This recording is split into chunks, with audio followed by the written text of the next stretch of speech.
अब सीमाको समग्र सीमा लगायत सम्पूर्ण हामीले द्विपक्षीय सम्बन्धका सबै विषयहरूमा हामीले छलफल गर्यौं र पछिल्लो समय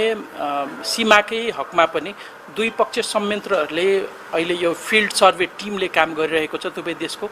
र हामीले दुवै पक्षले अघिल्लो पटक जसरी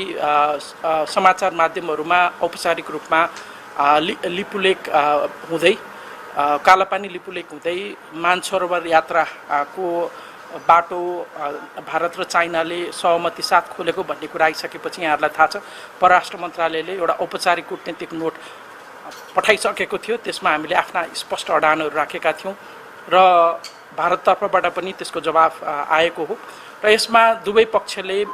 वार्ताबाट सीमामा विभिन्न ठाउँमा रहेका सीमासँग सम्बन्धित विषयहरूलाई कूटनीतिक माध्यमबाट र यहाँ अहिले भइरहेका संयन्त्रहरूका माध्यमबाट समाधान गर्ने भन्ने हाम्रो पहिलेदेखिको पोजिसन हो र त्यही ढङ्गमा अहिले जुन संयन्त्रहरू काम गर्न थालेका छन् त्यसपछिका अन्य संयन्त्रहरू एक्टिभेट गर्दै एउटा कूटनैतिक ढङ्गले समाधान गर्ने भन्ने ढङ्गमा हाम्रो छलफल भएको छ।